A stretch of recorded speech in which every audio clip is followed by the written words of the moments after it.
Hey guys, welcome to this guide for healing hard flaccid. Had a lot of people request this one. I don't know everything, but I have worked with over 1,000 men. We collect data. I've had a lot of men who had hard flaccid, many of them that recovered and some that did not. And I'm personally learning more and more and more. And we're actually constantly looking to improve our recovery rate for hard flaccid. We're currently doing a focus group at the time of recording this. And although we have seen recoveries, we want to see improvements and understand why certain individuals get better when others do not.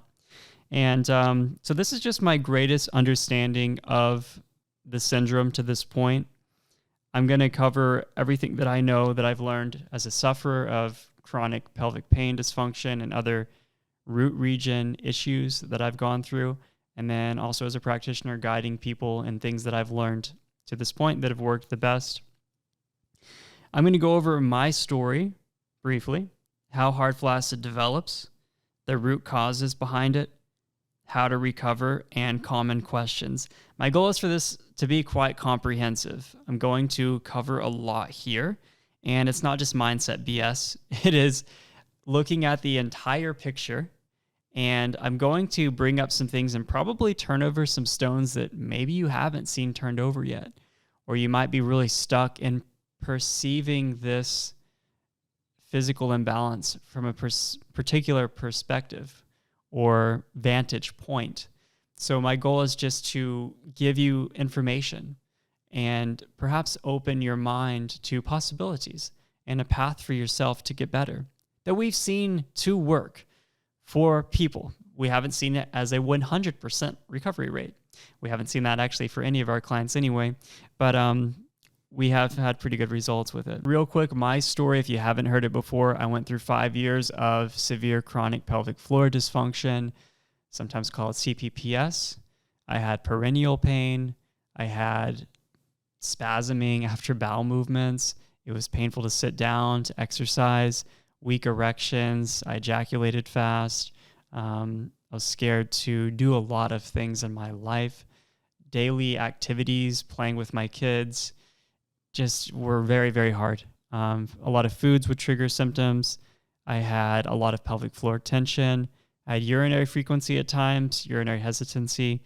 I didn't have hard flaccid except that on a couple of occasions, I had something like it. I had long flaccid at times and possibly hard flaccid as well, but it wasn't a symptom that stuck around for like several weeks or months in a way that it was identified. But I will tell you that for myself, when I went through this phase, which seemed interminable, I was like, when is this going to change? Because I'm doing everything right, it seems. You know, even after going through the Western medicine route, reading books about mind-body healing, doing meditations, doing journaling, doing a lot of the things that seem to be the answer. And then, you know, that was 3 years in, and there's still like 2 more years of suffering. You don't really know when things are going to shift, though. But I understand how hard it is and the depths of that despair. And that's why I do this work now. I didn't even know I was going to, though, but I ended up being interviewed by Dr. Breanne Grogan because some of her videos were helpful for me. And I left a comment. She's like, hey, let's just do a conversation, have a conversation and do an interview. And a lot of people have seen that interview a couple of years later. I mean, I actually gave out my email address and guys would email me. Hopefully that bird isn't too loud. There's a bird that's talking to another bird a lot right now outside. But I gave my email address out. Guys would email me and I would do calls. I would send them guides. I would just like write articles. I knew how hard it was to be in that situation. Ultimately, a couple of years later, it made sense to create a program with Dr. Breanne Grogan and have a more professional or systemized offering, you could say, versus just one-off emails. And that's actually how I got into doing this professionally. And I've worked with a lot of people since then, a lot of hard flaccid sufferers, pre-JAK, ED, CPPS, a wide range. And I also have some female clients as well now. But that's kind of what happened. Didn't know I was going to do this work.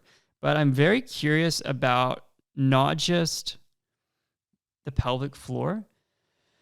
I'm curious about how reality operates. I'm curious about why certain people get certain conditions in certain parts of their body. I'm curious why certain mental patterns and emotional patterns, trauma, will end up creating physical imbalances. I'm curious why some people get cancer. I'm curious why some people get hard flaccid. I'm curious about the mechanics of it. What's actually happening in real life? What's happening in the body? What's happening neurologically, physiologically? So I speak in pretty simplistic terms, I hope, most of the time. I don't reference science as deeply as some others do. And that's because I attempt to synthesize the information from a lot of sources and even internally collected data. That's what I've learned the most from actually working with clients. First of all, there's very little information out there on hard flaccid anyway. But looking at patterns, personality patterns, life experience patterns, addictions, and avoidance patterns, avoiding emotions or avoiding a fear or avoiding something because the subconscious material is so uncomfortable that it's a lot easier to distract yourself mentally and like try to fix it by doing stuff all the time. And this is just quite a quandary or quite a disease that we humans go through in general, not just about hard flaccid. But nonetheless, I don't know everything. I don't claim to. I'm just going to give you my very best understanding of this right now. Some disclaimers. This is not medical advice. This is just information. This is for non-structural genitourinary dysfunction, by the way. Now you might be like, what do you mean non-structural? Hard flaccid is structural. I can see it. There's something wrong. I'm talking about a disease pathology, tissue damage, a recent injury, a pathogen, cancer. I mean, if you had a penis injury a week ago, something cut into your penis or something really heavy fell on it, look, get some help with that because that's tissue damage. And can that affect something in the nervous system, the pudendal nerve? Is there something that's ultimately creating it from that? It's very possible. Most people that have hard flaccid did not experience an injury or an accident. Many of them think that they did, though. They think that they did it to themselves from masturbation or edging or gooning or joking and those sort of things. And that's not always the case, but a lot of times it is. And I'll get into that later about how all that actually plays out. But what I'm saying is this is for people who are having hard flaccid symptoms, but without a recent, as in like the last few weeks or last couple of months max, acute injury. But even if you have something structural going on, you're like, I do have, prostate cancer, or I did have a surgery recently in my pelvic bowl or something like this. It's highly likely, though, that other symptoms could be neuroplastic, meaning they're not coming from that structural cause. So those are just disclaimers. Always do get a medical workup, have a biomedical team supporting you, at least initially, to rule out rare potential structural issues. Once those have been ruled out, you can rule in neuroplasticity or neuroplastic symptoms, which is what hard flaccid is for most people that I come across. Now, you might be skeptical about all the information that I'm going to share, or maybe you've seen some of the other videos that I put out and you're like, oh, this is the guy that just talks about emotions and meditations and stuff. Like, that's not it. I'm not going to listen to that. The thing is, this is not mindset BS. It's actually proven neuroscience. So what we're looking at is how neurophysiologic phenomena take place, that neurophysiology. But what affects the neurophysiology is psychology and emotions and environmental triggers and trauma and tension and things like this, stressors. So the way that the brain and the nervous system is operating to create functional operation or dysfunctional operation, disharmony, and then how that shows up physiologically, which for some people it's hard flaccid. For some people it's pudendal neuralgia, which are these, nerve sensation feelings, nerve burning, tingling, super uncomfortable stuff, even though there's nothing structural there. If there was an actual cut, severed nerve, from a severe trauma, this is possible. But even then, from my understanding, it doesn't always last for a very, very long time. But pudendal neuralgia, people have erectile dysfunction. That's another one that's neuroplastic in many cases. People can have, digestive issues, chronic headaches, low back pain. You can have redness, skin discolorations that will happen on the penis, urinary burning, urinary hesitancy. There are a lot of possibilities. And the way the brain is operating with the physiology is important to understand. And I'm not going to go into the deep research. You can absolutely look into the Psychophysiologic Disorders Association has some really great research into how all of this works in the body and the brain, which is good to know. The thing is, you have to go beyond exercises and stretches and mechanical treatments because it's not just a penis issue. And that's where most people get stuck. And they're like, oh, I have low back pain, so I need to get low back massage and go to chiropractic. Or I have headaches. They're looking for a way to address that region of the body because that part of their body hurts. And that makes sense, like logically. Initially, do that, right? That makes sense to do that. However, if it's not acute, it's become chronic, it's neuroplastic, the brain is reactivating it, and it's oriented with a genesis that is not, and we have to look at the first domino that was tipped over and why this is being perpetuated now versus just something like a sprained ankle. There's inflammation, there's swelling, the immune response, the body is healing that part of your body. And you also feel pain there so that you stop using your ankle for a little bit. That's how the body works. But if this is turned chronic and you've been dealing with hard flaccid for several months or years even, this is a different story. This is neuroplastic now. Also, you might be skeptical because I have a program called the Overcome Pelvic and Urinary Issues Program. It does help people with hard flaccid. And you might think, oh, he's just making this video because he wants people in his program. I actually do have a program, but I've created it so that people have the tools that they need to get better. And it's very low cost compared to other options that are out there. And this also has allowed me to dedicate my life to this work, which is really cool because a lot of people who make videos on YouTube, they work full time, as a stock trader or in an oil and gas company or as a high school teacher or whatever. And they have a completely different job. So the amount of time and energy they can invest into working with clients and studying and doing the research and the data and connecting with peers, it's more limited. So I'm grateful to have resource exchange. And there's a great amount of value that myself and my team bring to the table to help people, and actually way lower cost than the modern medical system. But yeah, you might be skeptical because of that. This is just what I do to help people. But never take my word for anything anyway, really, because you want to become your own doctor. The thing is, people are always, looking for their next guru or their next teacher and sometimes putting all their eggs in one basket or thinking this is everything. Listen, take it in, and start to develop more of an intuitive response, if you want to call it that. You can even develop this yes or no intuitive response in your body. Your body physiologically actually changes, pupil dilation and heart rate and breath rate and various things whenever you have an opening or a closing to something. So you can start to develop a sense of, is this for me or not? Is this for me or not? Because someone who just had an acute injury, this isn't the right information for them anyway. That this is, if you've gone beyond something like that and you're still having this hard flaccid symptom for a long period of time. But definitely be the scientist of your own life. Like, the cool thing about what I'll be sharing with you, possible treatment options or techniques you could use to get better, they don't have any side effects. They're not experimental surgeries or chemical introductions in your body from, $1 billion pharmaceutical company that is very questionable. And so it's good to be the scientist of your own life and see what's actually working, what's actually changing.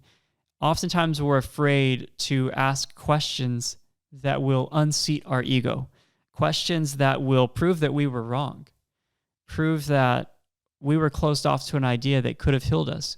And it's so sad, but I see people vehemently hold on to their ideals and their beliefs in these Discord servers and these subreddits and these places and these forums where people are talking about hard flaccid.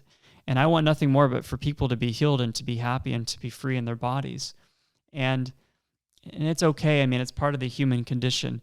But sometimes we grab on to these theories so deeply because it means we don't have to look into the closet. We don't have to look at the skeletons in the closet. We don't have to look at our own behaviors, our own addictions, our own driving forces, our emotions and our patterns and our fears. That's what we need to look at. That's what even led us to doing the things that maybe led to a physical imbalance in the body anyway. So this stuff might hurt your ego. You might be attached to being a certain type of person with a certain type of beliefs or not. Either you're going to listen all the way through and be open and there's something here for you, or you completely refute it. Something like hard flaccid is perpetuated by fear and doubt so heavily. Fear of, oh my God, will this ever get better? Because I'm hearing about all these people who have been dealing with it for so many years and it sucks so much and I can't stand it. I can't believe this is happening in my body and my life right now. And then doubt that, it won't. It won't get better, or it's not possible, or is there even a way, or can I do it myself? And all those things add a huge amount. They add a bunch of layers to something that's already difficult and uncomfortable to experience. All right, let's talk about how hard flaccid develops. Luckily, we had some research done in this area not too long ago when Goldstein wrote a paper and he described the persistent activation of the hypogastric reflex. This hard flaccid, when the penis feels rigid and firm in the flaccid state, it can feel rubbery. People will say it's weird. It's like it's not even their penis. They don't know it anymore. They don't like looking at it. They're afraid. It's uncomfortable. A lot of people don't say it's super painful. They might have pain more when they're getting an erection, having sex, but everyday experiences may not have pain directly from that hard flaccid. However, a lot of people that have hard flaccid have correlating similar symptoms in the pelvic floor region, such as pelvic floor tension or even perineal pain, or they might have urinary frequency or some other things that come along with it. It's something like a cramp or a holding pattern in the genital musculature. If you think about this hypogastric reflex and what's really happening here is there's a nervous system dysregulation. That's the prior domino. That wasn't really talked about as much in the paper. What's actually causing the dysregulation in the nervous system to almost misfire or hold something in place for too long in a way that doesn't need to be there? And people with hard flaccid, not everyone experiences this, but they oftentimes do see variations when they're really relaxed, when they're really calm, when they're feeling really at ease, less of a hard flaccid, sensation. And then when they're more stressed, when they're more fearful, when they're more worked up, more anxious, it gets worse. So that shows you a very clear connection to the nervous system. So this nervous system dysregulation is coupled with acute inflammation or overuse of the penile and pelvic floor muscles that's leading to this hard flaccid. So some of the specifics are still being researched, and what's really most important, though, is not knowing exactly what is happening anatomically, but why it happened and why it's perpetuating. I think this is really important because why, was the nervous system upregulated? Or what even led to an initial hard flaccid sensation? Because even if it happens once and you have no reaction, you're like, yeah, that's kind of weird. And it just goes away. And I see this a lot, right? There's specific personality types.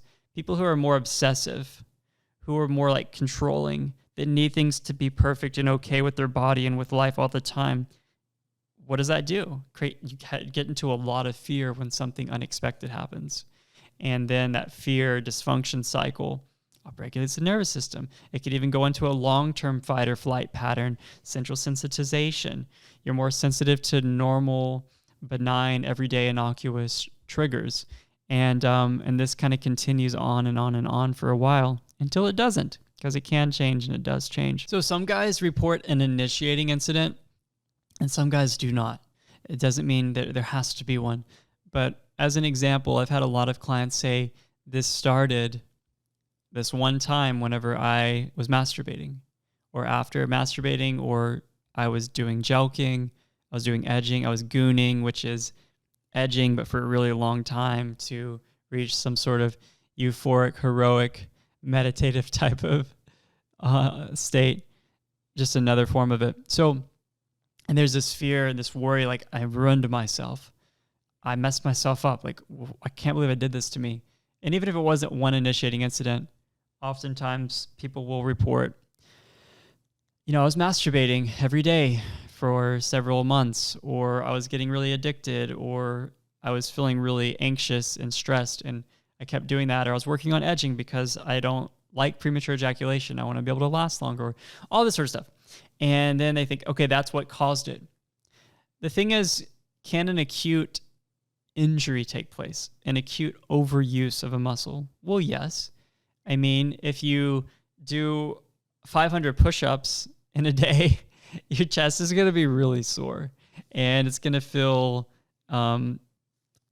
irritable. It's going to feel uncomfortable, especially if you've never felt that there before, right? A lot of us know what that's like to have a sore chest, but if you've never felt something so uncomfortable in your penis from an overuse, that could really scare you. So there very well could have been an acute inflammation or overuse, you could say, but all injuries heal. Your body is an amazing healing master. If you meet someone who had, broken their leg or was in a car wreck or some crazy accident, and you see them walking around and living a normal life, you're like, how did you do that? The body heals itself. And that's really, really important to realize. But with neuroplastic pain or neuroplastic dysfunction, these neural circuits, these neural pathways can become learned, and they can persistently be reactivated or maintain an activated state due to an upregulated nervous system, fear, unresolved emotions, other pressures and stressors that are inside of the mind-body system. You're a mind-body system, right? Your mind, your body, your emotions, it's all interconnected. They're not separate. Your body is not over here, and then like you have a brain or like a mind floating around and emotions that maybe come through or that you ignore or something like that. It's all the same thing. It's all one system, and it must be integrated and seen together. And for some guys, there is no clear correlation to an initiating event or even repetitive actions that they can connect it to. But it can almost always be correlated to a period of extra stress or emotional challenges, something else leading up to it. But even then, it doesn't necessarily always start right then. Sometimes it's a little later on. Another thing that I've noticed is that most guys are single and not in a committed, long-term, sexually balanced, loving relationship when hard flaccid happens. But there are always outliers. So let's talk about the root causes behind it.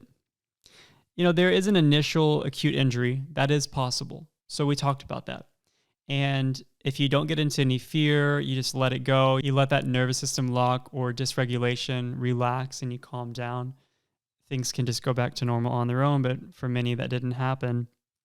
So, of course, an initial incident is not required.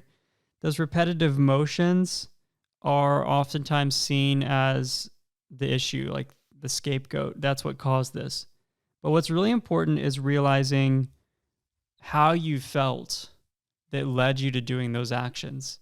The energy or the state of being that you were in that led you to masturbating every day, to porn, or edging or doing other sexual practices or penile enlargement, exercises, etc.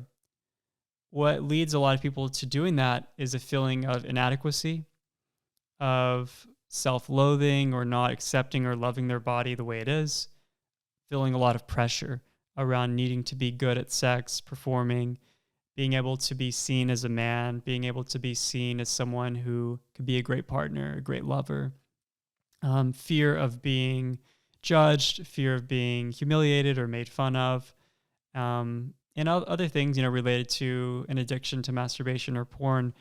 This mental fantasy, this energy of lust that gets that you can fall into over and over and over again because it seems so safe to be hidden and to kind of grab and take what you want over and over and over again. But even then, right before you masturbate, you always want to notice, you don't always, but I just mean notice how you felt right before you pulled out your phone to watch porn and masturbate.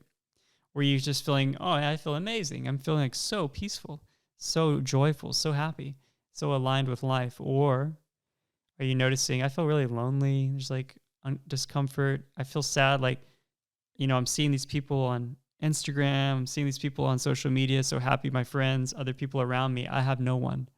I'm just bored. Are you feeling really stressed? You feel like you just need to get a release?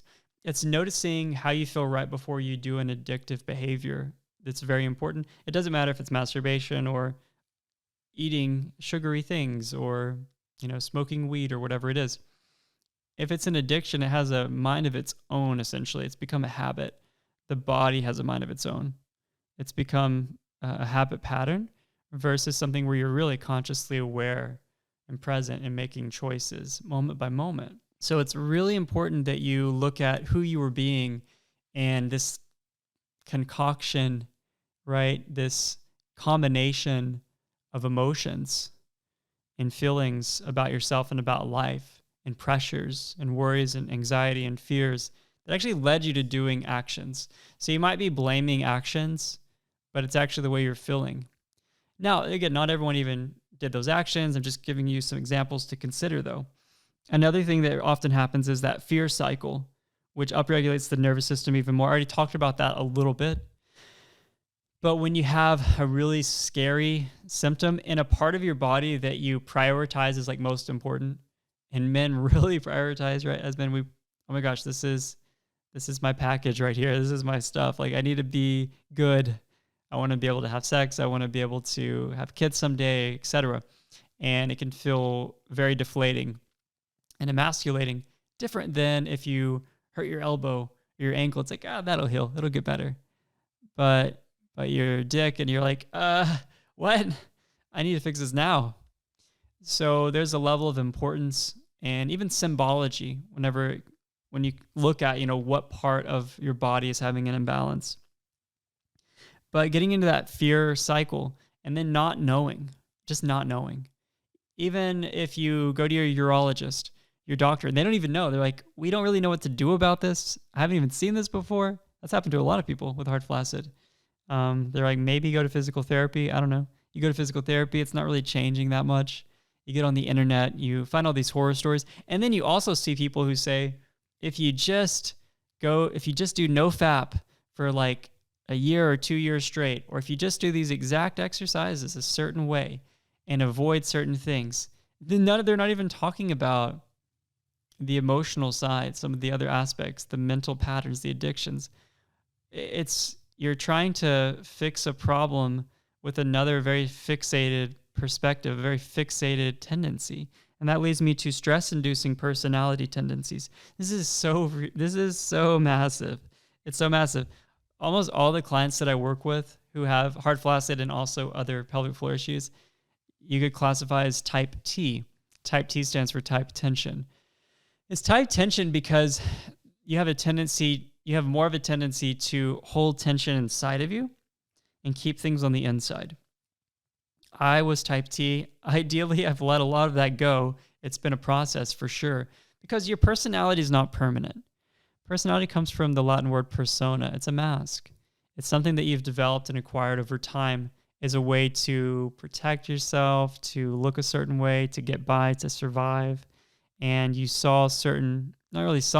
you developed certain characteristics in your childhood, your adolescence, your upbringing that helped you stand out, that helped you to make it, stay safe enough. And this type T a lot of times is perfectionistic, very future-focused, planning, organizing, thinking, cerebral, intellectual, trying to control things, and less expressive, less emotional connection, and holding things on the inside. So oftentimes fearing confrontation, fearing being totally vulnerable and vocal, communicative, and free with their expression. I joke about things like this, but I've never met someone who's a beach bum who just surfs every day and who, just lives a laid back life who has pelvic floor issues. To this point, I still haven't. I mean, maybe there is someone like that, but it makes a lot of sense. I have a lot of clients who are high achievers and they do well in school and they want to get a great job and they have their 10-year plan laid out. And it's not that those are all bad things. It's just that they could become very imbalanced as well. And you need to realize how putting pressure on yourself and engaging in a lot of these tendencies, that's the thing. You don't even realize that that's a problem oftentimes because it's the filter through which you see life. It's the way you've been living life to this point. And you don't even think there's another way. It's like, what do you mean? I have to get all A's. I have to get into this school. I have to get this job. What do you mean that I can't? Of course, I know I can do it too. I know I'm smart enough. I know I'm capable. And it's almost like there are no other options. There's no other way to live life. And my past self would have said the same things, honestly. That's why I know it so well. But there is.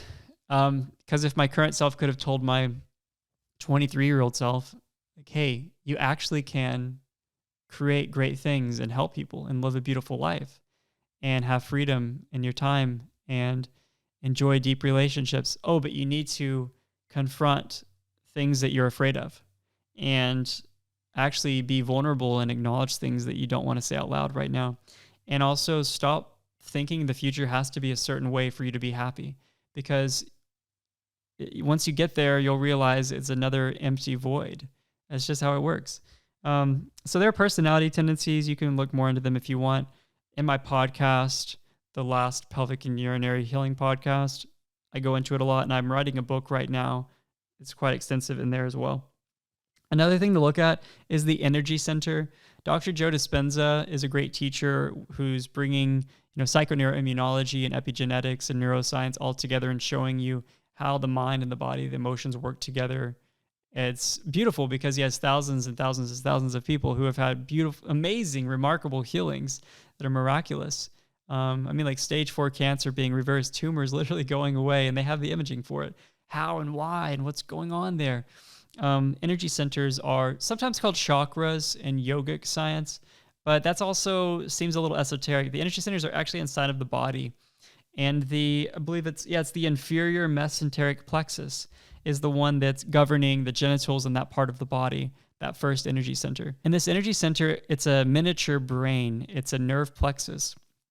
It's operating the function of the glands, the hormones, the organs, everything in this area. And it's like a miniature brain operating that. And if you think about a person getting really imbalanced with sexual energy, so like lusting all the time and like sexualizing and fantasy and masturbation and like ejaculating every day, and it's very imbalanced versus a more balanced way of sexual energy. The sexual energy is a creative energy. It's a life force energy. I mean, you'd make a baby with the sexual energy, an entire human being, obviously.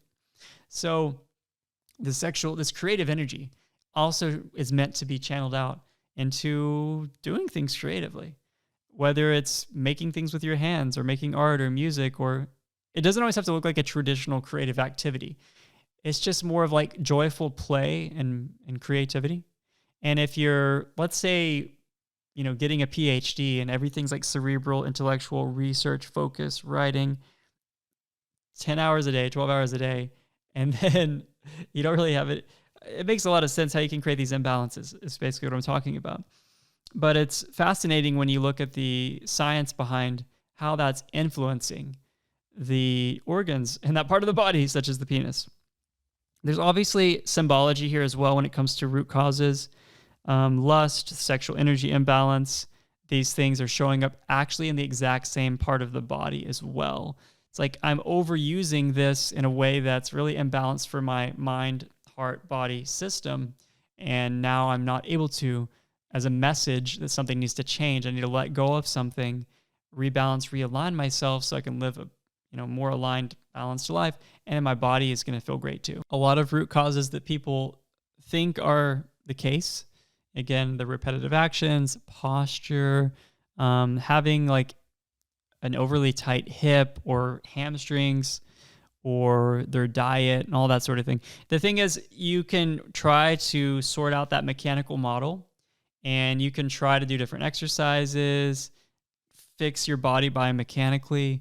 You can change your diet 10 times over. I'm telling you this because I did a lot of those things. I'm telling you this because I see people who have had hard flaccid for 10 years already who have done all that. And then they find my work. Their ego is opened up, cracked open from the tremendous suffering, that they're willing to look beyond the mechanical model of health, which is a very, I would say, kind of nascent, infantile, not even, like the ancients even knew of the connection of our mind, our body, our emotions, because it's so clear that it's all interrelated. But if you're stuck in that area, again, is there relevance? Maybe. Maybe you do have a structural issue as well, which I pointed out is possible. But for most people, that's not happening. All right, let's talk about how to recover. There are lots of possible paths, and it actually looks different for each person. It really does. And part of the type C personality is wanting to know the exact plan. Tell me exactly what it is, and I will do it.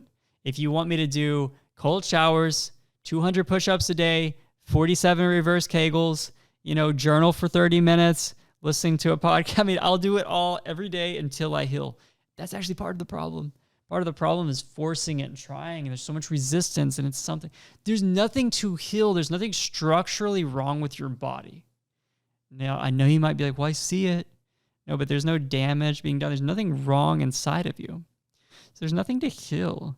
It's just more of letting go and relaxing and calming down and seeing some of the root causes inside you. So those emotions, trauma, some of the imbalances, the repetitive high alert behaviors, the things that are keeping your nervous system upregulated and jacked up.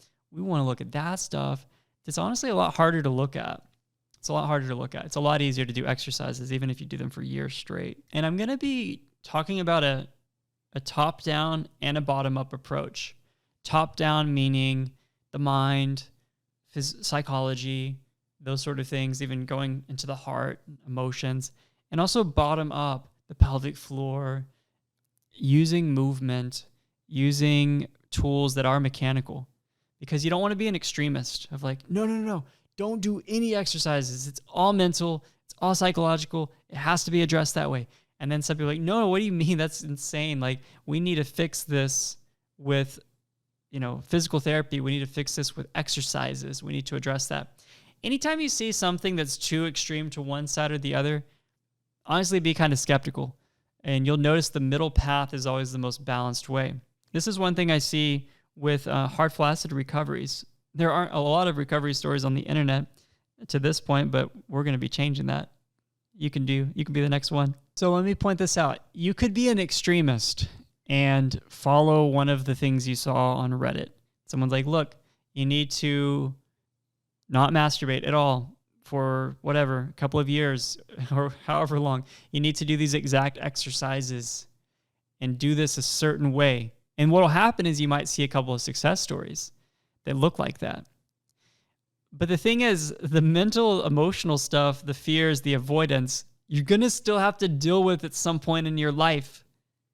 Even if it just shows up in another mind-body physical imbalance manifestation or as anxiety or depression.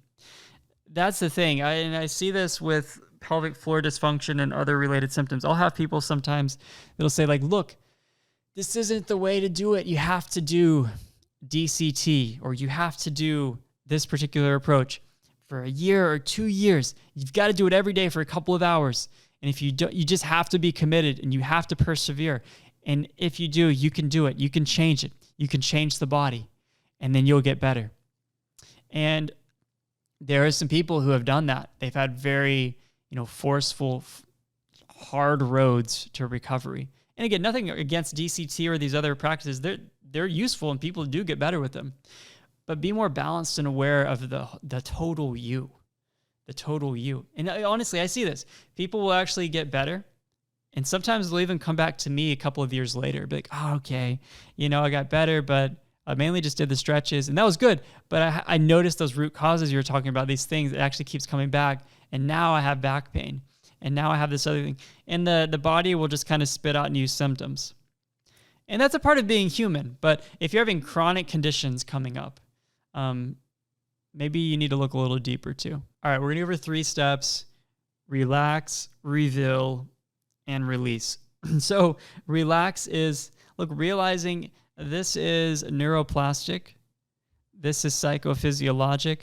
There's nothing wrong with your body. There's no damage being done. You don't have a disease pathology. Really, like it's neuroplastic, so it's brain and nervous system created. Plastic meaning it's changeable. That's really good to know. So for a lot of people, they're calm, they relax. Some people call this TMS, mind-body syndrome. They're all the same things. And also calming the nervous system is important here. How do you do that? Lots of different ways. I mean, you could start doing breath work.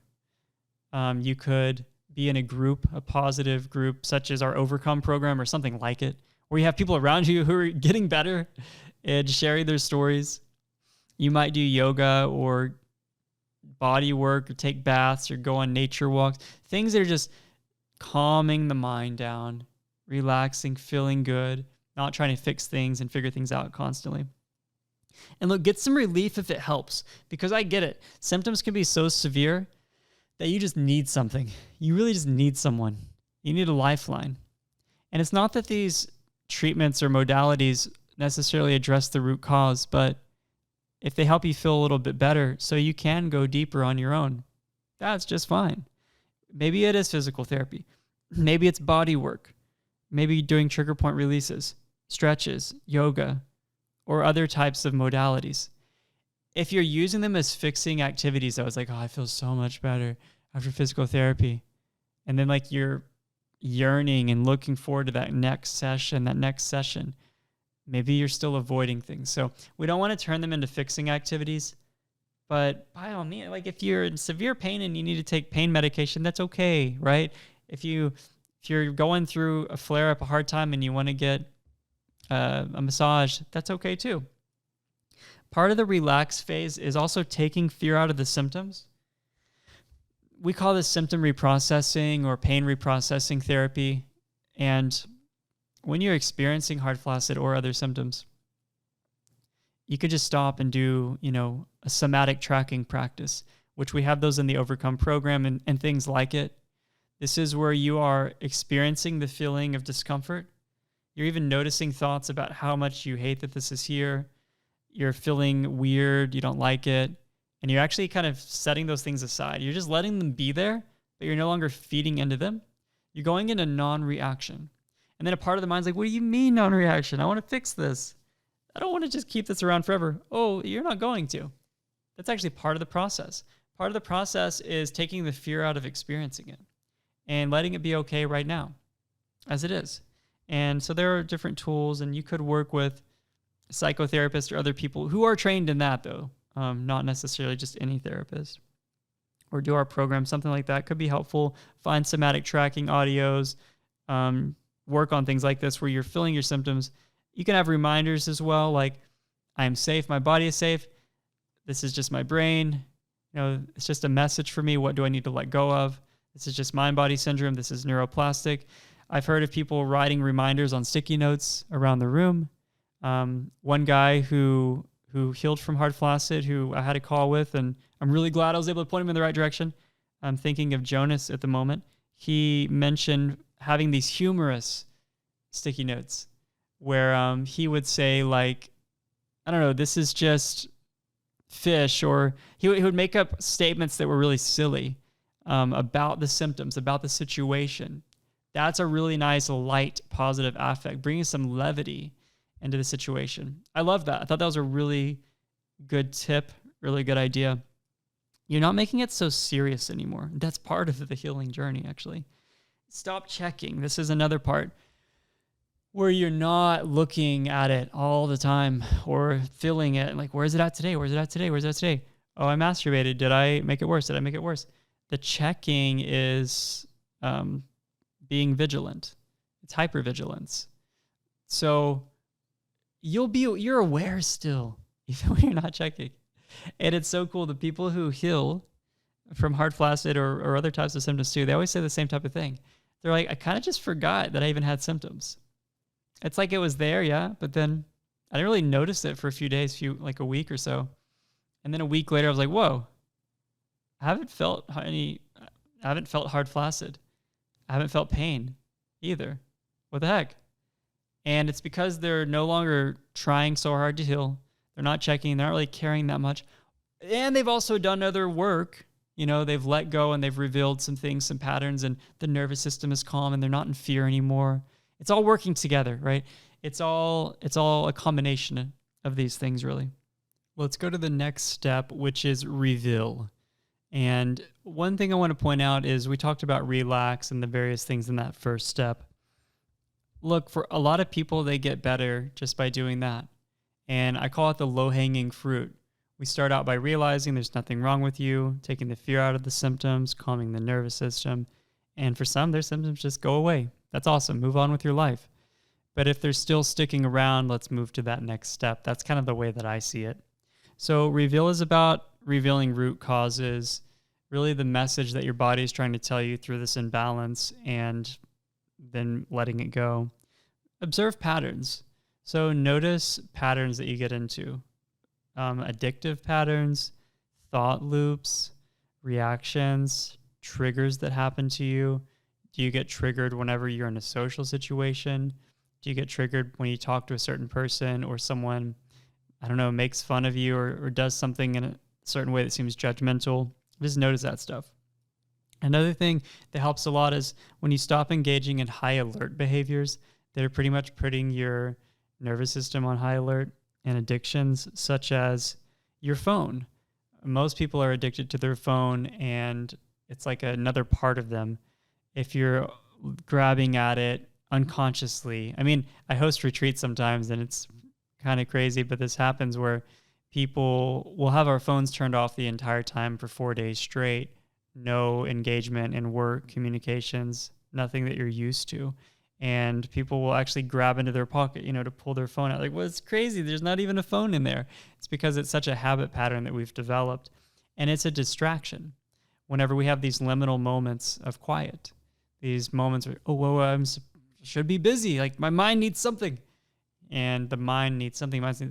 We're always avoiding and running away from the present moment. Not always. That's hyperbolic, but you know what I'm getting at here.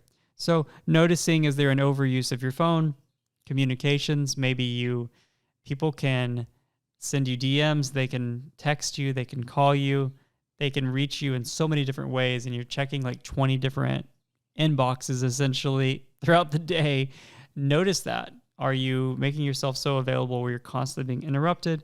Something like porn or masturbation could be an addiction, and realizing how imbalanced that is or how you're feeling right before you do it. Stimulants may be something like caffeine or other substances that you're consuming that you could be getting addicted, sugar even as an example. These are distractions from deeper issues. So they keep us really busy and they get the mind doing something. You can even have like exercise or physical distractions that seem very healthy. As an example, I have people who will try to eat the perfect diet. They buy like the most expensive organic food, superfoods. They're like, oh my God, this is the very best food I could possibly eat. Yet they're still having chronic conditions. I know because I did that too. I was like, I'm going to eat no GMOs, none of this stuff. I'm going to have like a super clean, healthy diet. And it's the underlying state of being, the mental, emotional stuff, the avoidance, the fears that are really important that are driving it anyway. Another part of this revealing, this illumination, because right now you're like, I don't even know what my root causes are. I'm not even aware of what they are. You don't have to know what the exact ones are or their origin point or when they started, but just become aware of what's active inside of you right now, what you've been actively avoiding that needs to be felt. That's really all it is. And a thing that helps you with this is creating a gap. I call this witness consciousness. This is where you realize, okay, I'm an awareness. I can see the thoughts that are popping in. I can notice the sensations in the body. I can hear sounds. I can feel the emotional wave moving through me. You're the witness. It's all happening in consciousness versus I'm just this human body that has a brain and I'm up here and I am my thoughts. I think, therefore I am. And this is who I am. Each thought is who I am. How can you be aware even when there are no thoughts? You can, right? That's metacognition. When you can be aware of thoughts. That means you're something more than just your thoughts. But this gap is so good because you get better at it. You put on your training wheels, do things like meditating. or other practices that help you create this gap. And then when shit really goes down, when you're getting triggered, when those patterns you're about to go for another round on the merry-go-round, you can catch yourself. You can notice what's happening. You have a little bit of a space there's some space between you and that reactive pattern.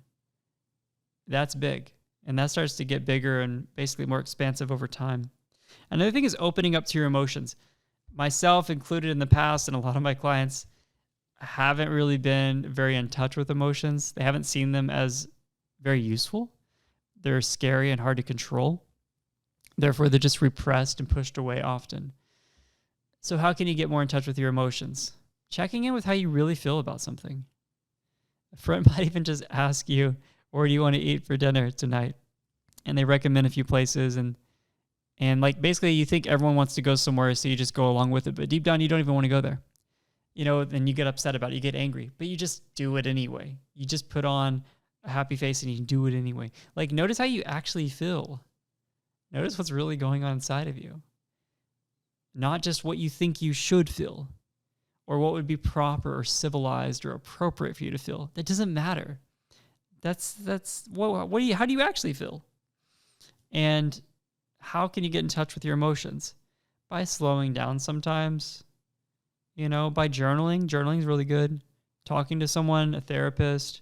You can do meditations. You can read books. Things that kind of open your heart to life versus just your mind.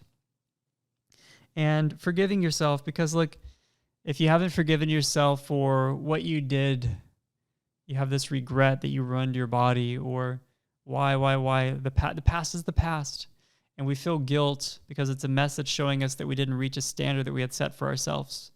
And that's a useful emotion. But how long are you going to keep yourself shackled in your own self-created prison of lacking forgiveness, of regret, of self-hatred? And forgiveness isn't something you can just say, like, I forgive myself. No. It has to be really felt. And that's a deep moment. Maybe you go on a retreat. Maybe you have a breath work. Maybe you do plant medicine. I don't know. I'm not saying you have to do stuff. I'm just giving you examples in which you create space in mind. You create space in silence. Enough where you can go beneath the thinking mind, beneath the distractions and the patterns that you're constantly stuck in. Personality tendencies, revealing, what are some of those things that are imbalanced? And how can I start to let some of them go and shift into a more authentic version of me? Fears and anxiety. What are you afraid of? You might be like, I don't even know. I'm not really afraid of anything. Notice where you're not free. Where someone's like, hey, you want to dance? You're like, I don't dance. Hey, you want to go skydiving? Hey, do you want to be on this podcast and talk about your premature ejaculation story? Like, notice the different places in your life in which you don't feel free. That's fear. And anxiety, that's just fear of the future. That's fear that something's not going to turn out the way you want, trying to control things, hoping things are going to be a certain way, being afraid that the past will repeat itself. Noticing and illuminating this stuff instead of just hiding from it. So a lot of this can be revelatory. You can start to notice, okay, these are some of the things I'm dealing with here. I can see now why some of this is happening in my body. And we go to the next step, which is release. Release is not forcefully throwing it away, like, I want to get rid of all of this. That's more of the mind fighting the mind, just creating more of a storm. You release something when you just stop holding on to it, not when you throw it down. It's just you stop holding on to it, and then it naturally releases. How do you do that, though? What am I even talking about? Look, there are certain modalities that can help you with the release. You could call this unresolved emotions. You could call it stuck energy. You could call it fear. You can call it whatever you want. These root causes, they're all just words. But you'll come in contact with it, and you'll know what I'm talking about. TRE, tension and trauma release exercises. It's this neurogenic tremor response that's already in your body. It's a shaking that you can induce with some exercises. I actually just started doing it a few weeks ago, kind of testing it out and seeing what this is like. It's pretty amazing, actually. I'm still kind of early on, but I recommend TRE as a modality. Tapping, some people have a lot of good results with EFT tapping. You tap on different meridian points or energy pathways on your body, and it seems simple enough, but you're actually saying affirmations and you're working through things that you're letting go of. with acupressure, essentially. So pretty cool.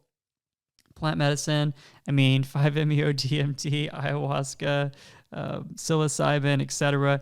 If you're feeling called to set your ego aside, to let go of some control, very possible, right? Very possible modalities for releases and creating some space between you and trauma and other things that you're connected to.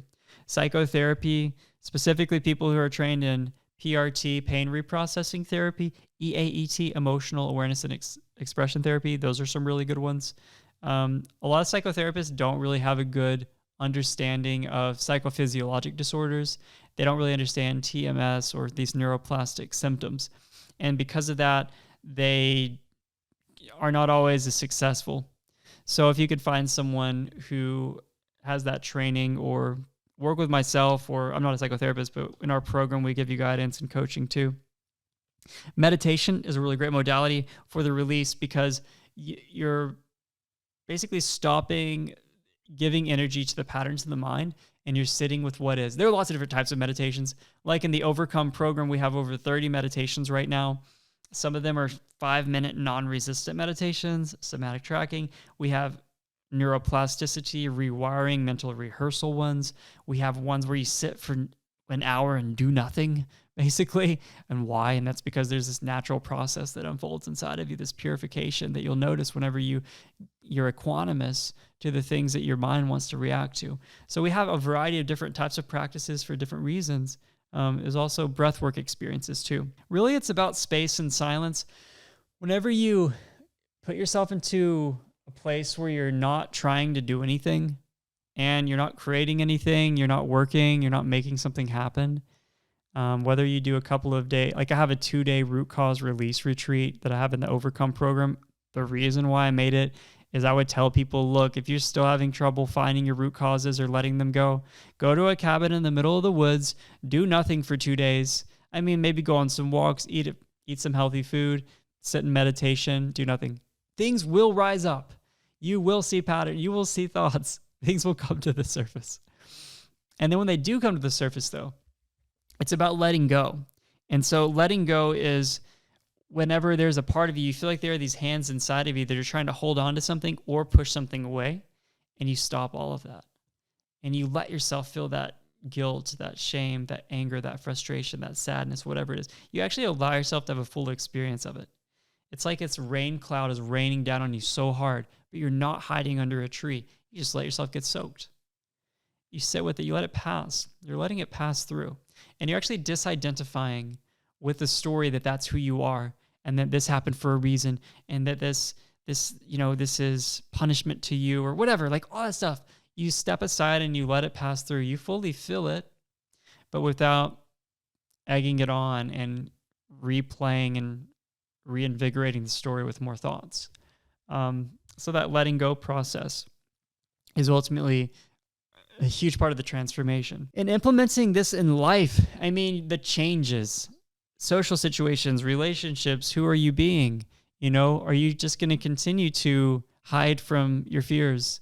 Are you going to continue to be in those addictions? Are you going to start changing the way you interact with people? Are you going to start leading with love more instead of lust? Are you going to be vulnerable and acknowledge parts of you that you want to let go of? And are you changing the way you're living your life? Maybe you're in a job that you hate. You're going to school for something you don't even, notice how you actually feel and honor that. And then own up to the fear of you're afraid to change, and then realize you can let that go too. So it's about making real changes in your day-to-day life as well, but that are influenced from letting go of the root causes that you've seen. And what does this do? The way that it works is that now that you're not in fear of the symptoms, they're on their way out, and you're relaxing the nervous system, and you're noticing when you're getting triggered and why, and you're starting to change, and you're loving yourself enough to do this.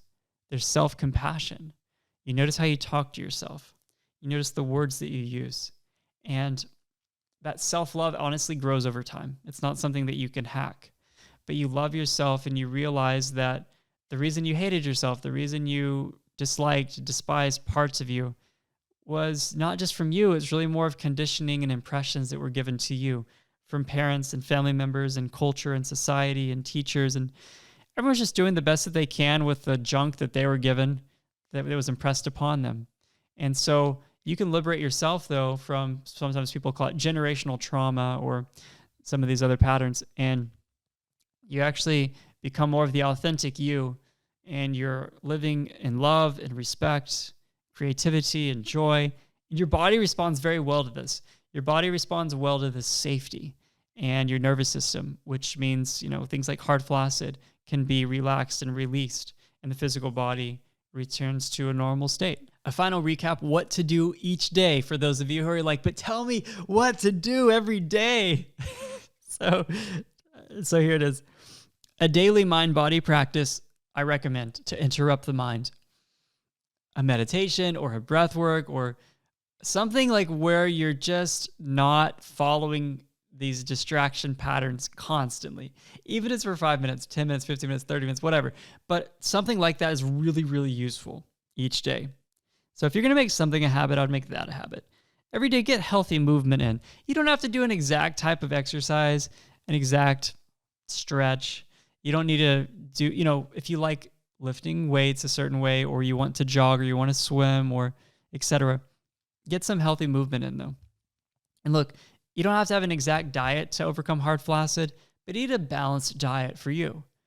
Eat from whole foods, like real food, not just boxes and cans and junk. So by all means, do the best that you can. You don't have to have a perfect diet, but have a balanced diet. And experience joy. This is really, really big. Not that put pressure on yourself to experience joy, but it opens your heart, and that creates more of a rhythmic heartbeat, heart-brain coherence. Your body responds to this physiologically in many ways. Your body responds positively to love. Figure that. So experience joy. What do you actually love doing? Where do you feel joy? Is it when you're playing a game, making something, talking to a friend, in nature? Prioritize experiencing joy every day in some way. And stop trying to heal yourself, because there's nothing structurally wrong with you or damaged. So let that go. Stop trying to heal something that's not really broken. And then notice when you're triggered, now that you have something to work with, now that I've kind of revealed some of these root causes, some of these patterns, notice when you're triggered. When you're triggered, oftentimes that leads to a flare-up as well of symptoms. And you're like, oh my God, I just backslid. Everything's getting worse. I'm on a flare-up. A flare-up is a freaking opportunity. A flare-up is an opportunity because now your body is screaming at you so loud that you haven't been listening. It's like, hey, instead of looking for one more mechanical fix, can you actually sit with these feelings? Can you actually look at the imbalanced things that have been going on that need to be let go of? It's another opportunity. So it's not something to be feared.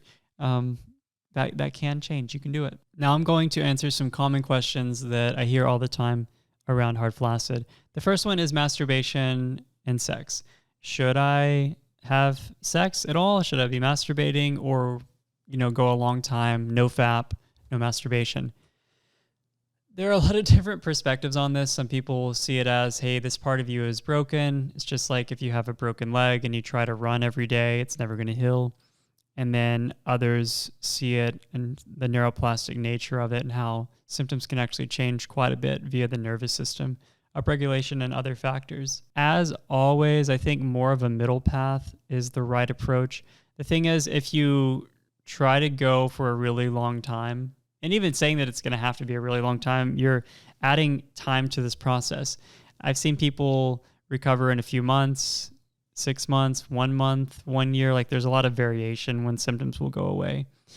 So you don't really want to give yourself that timeline anyway.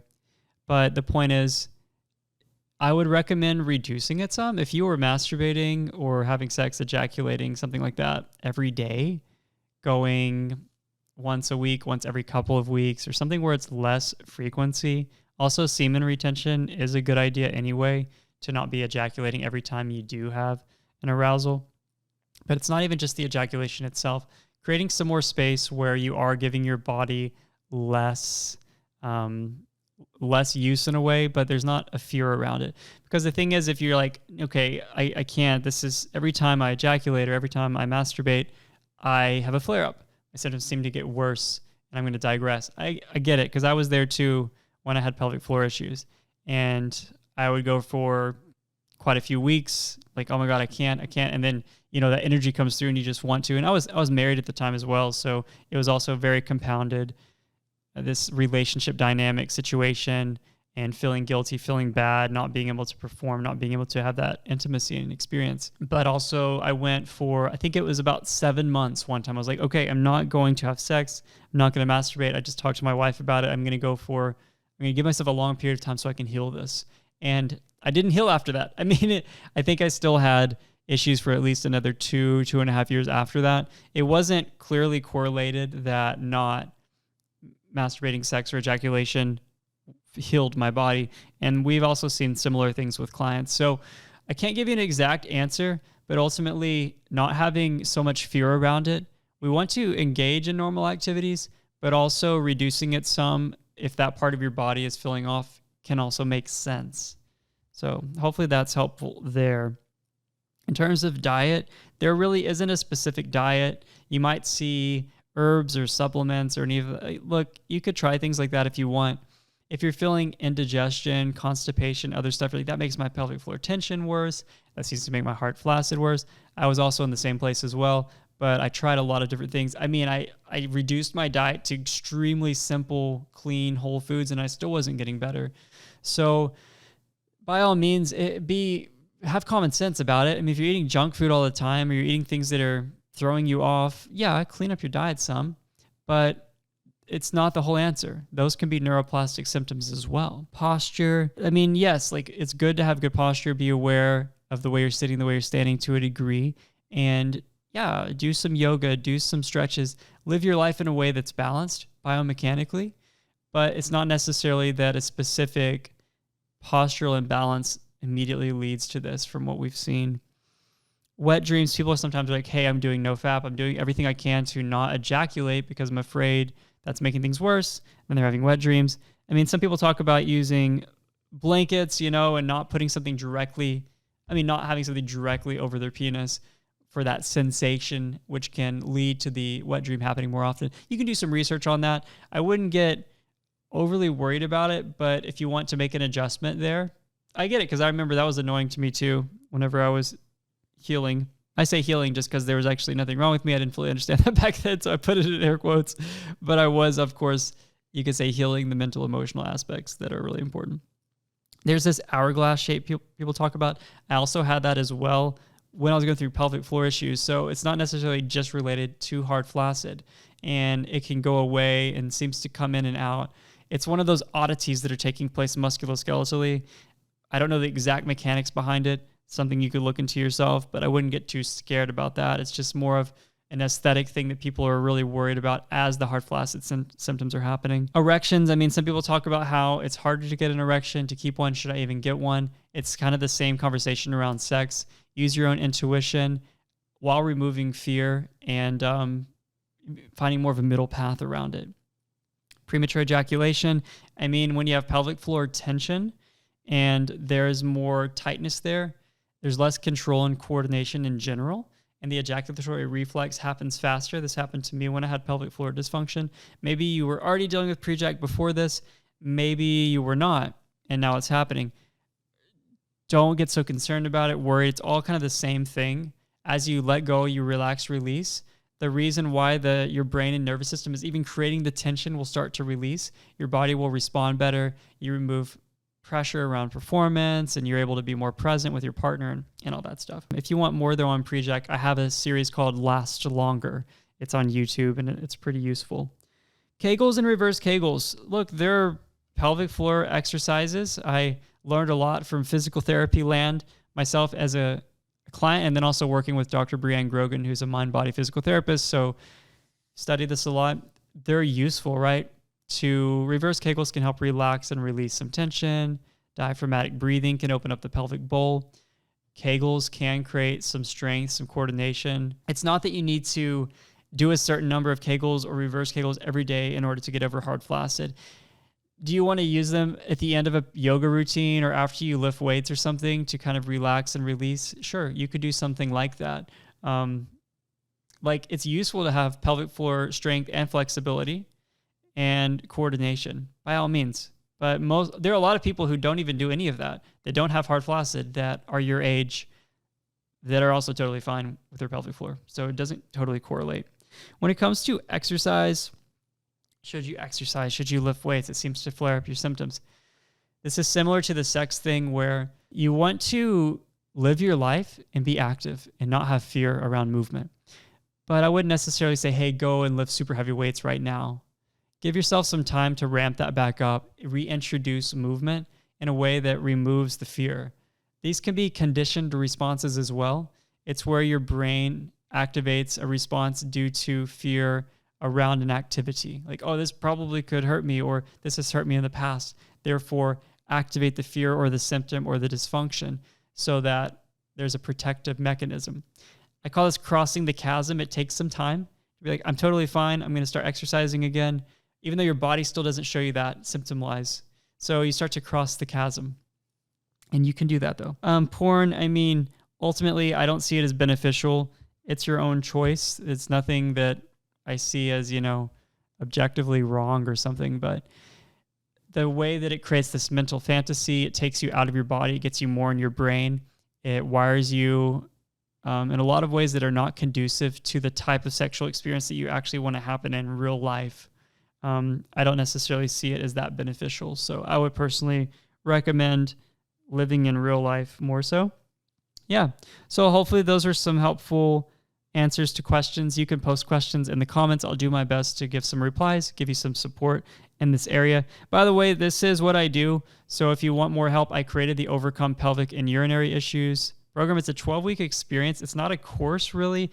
It's a laid out path where you have all the tools for you week by week by week as you're going through the things that I talked about, relaxing, the revealing, the releasing, and you get coaching support. So you can ask me questions. You can tell me how you're doing. It's not a regular, medical situation where you go in for a 15-minute visit, they talk to you, and then they prescribe something, and then that's it. So I recommend it. I mean, people are getting results with hard flaccid. And like I mentioned at the beginning, we're doing a focus group right now. At the time of recording, I don't know if it'll be going on when you're listening to this, but our goal is to understand this even better and make improvements, which our Overcome program has been improved multiple times over the last 4.5 years. I made it with Dr. Breanne Grogan, who's a mind-body physical therapist, and we worked together on making that system. Yeah, so another thing is really nice being surrounded by a positive group of guys who are really looking deeply inside themselves, and you're seeing changes, you're hearing success stories, they're explaining their challenges. Being in that community when you're in the program is also really cool. And if you haven't yet, check out my podcast, the Last Pelvic and Urinary Healing Podcast. That's really good. And I have a book coming out pretty soon called The Root Truth that could be useful for you.